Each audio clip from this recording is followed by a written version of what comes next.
This is the midday edition of 247 Connect, where we bring you update of news and happenings in and around the world in brief. And now to some stories making major headlines. The death penalty has officially been repealed from Ghana's statute books after Parliament approved an amendment to the Criminal and Other Offences Act. The amendment bill, sponsored by Madina MP Francis Xavier Susu, was passed on Tuesday, July 25, waiting for the president's accent. Speaking to the media, Deputy Majority Leader Alexander Fenyo-Markins noted that the passing of the amendment bill is one to celebrate, especially since international human rights institutions condemned the death penalty provision as repugnant.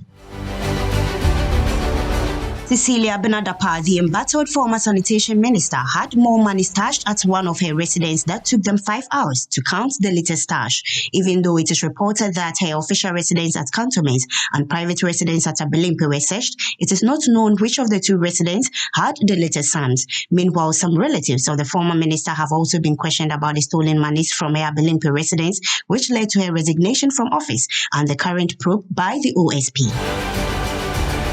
Away from that, the President Nana AKUFO-ADDO has appointed the Minister of State at the Presidency and Member of Parliament for Tano North, Frida Abelemkpe, as the Minister for Sanitation and Water Resources.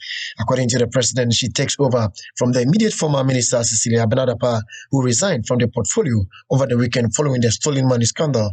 This was, however, announced in a statement signed by the Director of Communications at the Office of the President, Eugene Ahen, on Tuesday, July 25, 2023.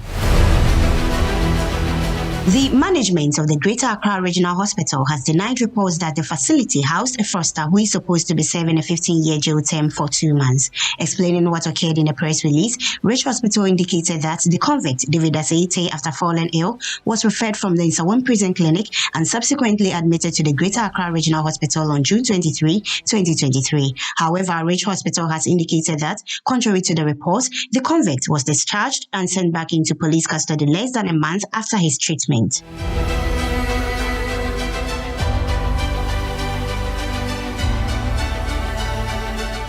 And in business, the Bank of Ghana has announced that all banks have submitted their recapitalization plan ahead of the September 2023 deadline, since the domestic debt exchange program has impacted negatively on the banking industry, eroding the capital of some banks.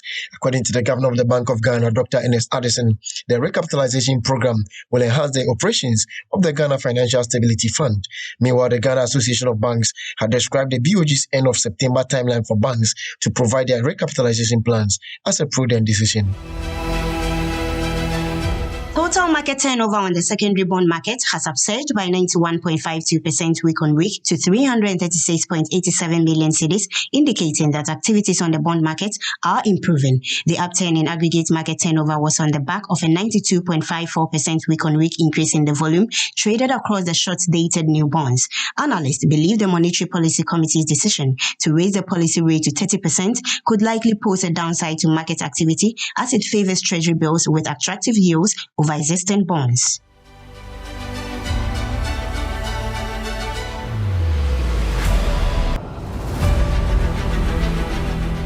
And from the foreign front, doctors in Nigeria's public hospitals have started a total and indefinite strike over what they described as the failure of government to address their grievances. The striking medics make up the largest percentage of doctors in Nigeria's hospitals, and their walkouts usually severely disrupt healthcare services in government hospitals. Among their demands, they are asking for the immediate payment of all salaries and a new hazard allowance. Meanwhile, the Nigeria Medical Association says at least 50 doctors leave Nigeria every week to work abroad.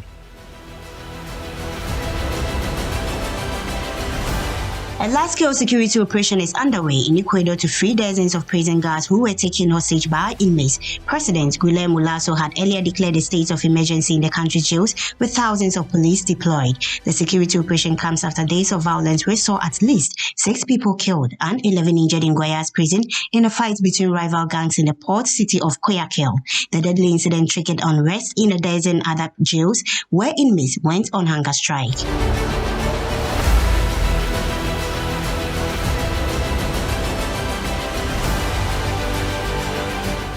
And now sports.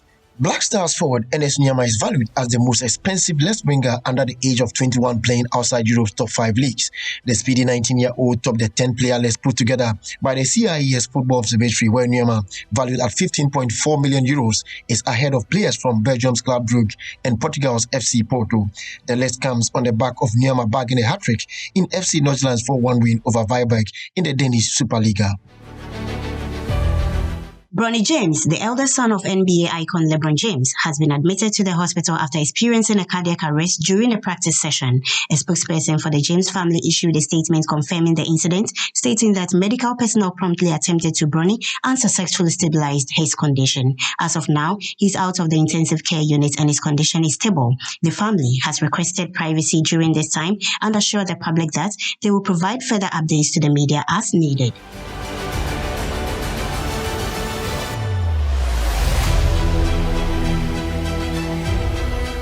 And now let's do some entertainment stories. Ghanaian actor Prince David Osei has disclosed that his rise to stardom in the movie industry was characterized by backstabbing and hatred by industry persons who did not want him in the space. He mentioned that even though the likes of Ivan Kwashiga believed in his abilities, there were other film producers who worked behind the scenes to derail his efforts. Speaking at a forum yesterday, Prince said, but for his eagerness and drive to succeed, he would have given up and killed his dream. He urged up-and-coming actors to remain steadfast in their commitment and persevere in the face of deliberate adversaries from industry saboteurs.